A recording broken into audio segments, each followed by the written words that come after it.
all sides of this thing. So we're gonna talk that talk tonight and tell the truth. Mr. Kelly Cole is in the building. What's happening, good brother? What's up, bro? All is well. All is well. Glad to be here. Yes, talk to the people about who you are, what you do, Yeah. and what you significantly bring to a conversation like this in the love world. Yeah. So what I do and who I am, I go by the publisher, Mr. Kelly Cole. I own a book publishing company called Publishing Advantage Group. I created a new division called Books for Athletes, hence my clients behind me. So I help athletes tell their story. Now, what value I bring to this conversation is I just reconciled with my wife. So we were teenage parents. We got married in our 20s, divorced in our 30s, and remarried each other in our 40s. So that's what I bring to this conversation. We reconciled, and we're in that honeymoon phase. And what I think about the title is I'm choosing every day to make it a honeymoon. So we 1 year in this new time, and finally one is our slogan. So we finally become one. And so we're happy, and we're choosing every day to make it a honeymoon. So it's forever. Oh man. Yeah. Yeah. So look, we couldn't have a more perfect panel out here. So look, so I'm gonna get, look, we all want happy ever after, right? We all want that. But I want y'all to push on all sides of this, okay? Because there's some people who rushed in and got together, and maybe they shouldn't have got together in the first place. Maybe they needed to get divorced, and Andrea, they needed to come to Andrea for some help for afterwards. And so, you know, and then you got Mr. Kelly that they broke up and eventually came back together. So maybe that might give somebody some hope out here that all is not lost, and maybe the timing was just not right. All right. No, I wasn't right. Okay. Well, talk that talk. I'm gonna keep it funky. I wasn't right. I wasn't healed. I was broken. I was a little boy who needed his mother. And I had to go out there and look for what God had already given me, get my butt kicked, and realize I should have sat my butt down at home. So that's what happened. Keep Go ahead, whoever. Who's ready for that?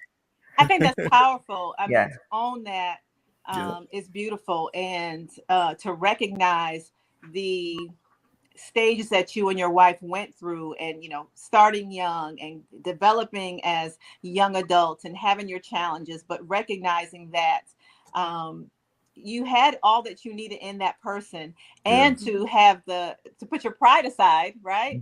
And to go back and to reform, if you will, that union, and then to have such a healthy and positive outlook. I think it's beautiful, and it speaks volumes for you and your wife.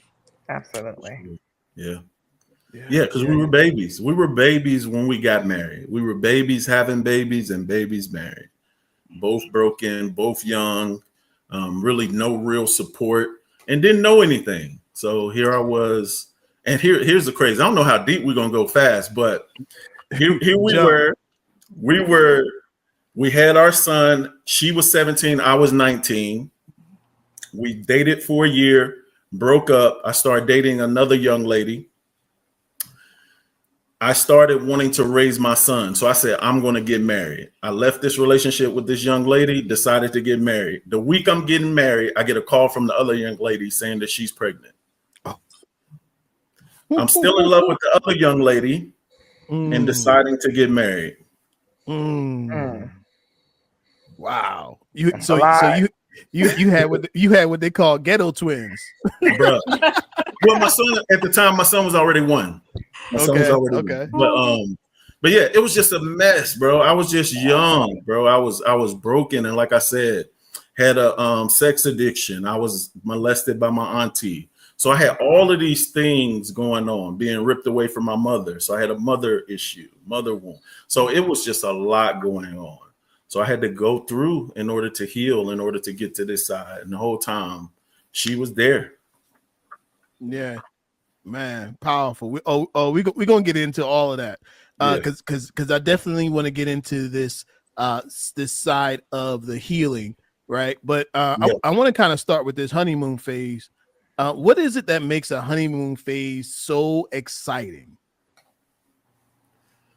I say the newness. Yes. The newness, the butterflies. And that's why I say you can choose that. You know, I choose every day. And I didn't know this was really going to be the topic. I just said yes. But today, when I was doing a devotion, I had a thought. The enemy is diligent in destroying. So we have to be diligent in building. Yeah.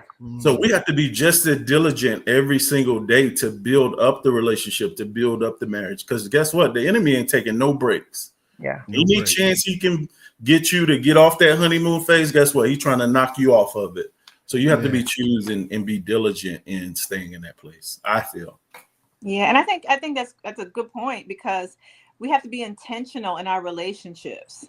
And I think that sometimes, you know, after that little honeymoon stage that we're talking about, everyone sort of just gets comfortable, doesn't appreciate, you know, just gets into that routine.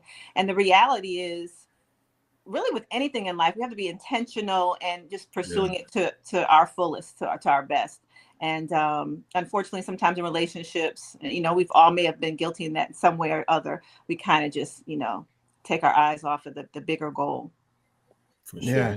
And to answer your question as well about like how, you know, how the honeymoon phase feels. I remember I was first married when I was very young. I was 22 years old. I started dating my kid's father when I was 19, right? So I didn't even know adulting, single at all. And I just remember how it felt in my early 20s. It felt like being an adult. It felt like independence. It felt like a new life. It felt like life was just beginning. And I had always envisioned my life like, I'm going to have the house, the dog, the husband, the kids. And after my college degree, that's me setting up my life, because that's what I thought my purpose was. I didn't know my purpose was beyond, you know, family and wifedom. And I thought that when I was trending towards that, I was getting closer to independence and adulting, because that's what adults do. And that's what family structures look like. So just a newness and an independence, getting away from somebody has to tell me what to do. Now I get to have my own household and actually control my own life. That's what it felt like. That was very naive. That's how a lot of people feel in their young 20s. As we get older and we evolve in our 30s, marriage feels like for a woman, security, validation in that early phase. And we can talk about that. We as women can unpack what it feels like to be validated to be somebody's wife. And it changes in our 20s versus in our 30s. And that definitely happens in this time period where a lot of Black women aren't getting married, when only, you know, 26% of Black women actually end up getting married. So feeling like, oh, I finally achieved this. And a lot of times it's looked at as an achievement, as opposed to this is a unique partnership that I'm linking myself with someone to build an established legacy, to have a lifetime partnership, and all of the other things that come along with it. But we're going to unpack that later. I get my TED Talk. I want to add. I want to add to that. Can I add to that? Of course. I think it's extremely important to acknowledge why you even considered the person or want to be married to this person, because a lot of times, to Paris' point, we I'm going to say we, as in I, as in us, we believe something is supposed to be based on what we've been taught, what we've seen, and we want to emulate it, especially if it's different than where we come from or what we've personally experienced in our family. And a lot of times also with that, we end up really, and I can be wrong, but I'm going to go on a leap and say we end up with the very person who exhibits the behaviors consistent in our life that has brought some form of hurt, pain, trauma, because that's what we're used to. We're used to it. And so as we begin our journey of life, as we begin to heal, like Mr. Kelly said, heal and unpack, right? That's when we're able to now take a step back and really see. And so to Paris' point, 20s, it looks one way. 30s, it looks another way. In the 40s, it can look a whole different way, right? And even in the 50s, because now what you believe was your beginning reason has now changed to be another reason, right? And if both people, going back to that honeymoon piece, if both people are not willing to accept each other in their transformation, in their healing, in their changing, then someone's going to get left, and then someone's going to get hurt and feel rejected and feel unappreciated. You leave room that the enemy, to Kelly's point, will come in, right? Will come in and have you thinking all type of crazy things because you didn't have the courage to sit down and have a conversation with the person that you said that you wanted to spend your forever with. Right. Yeah. Yeah, we're forever.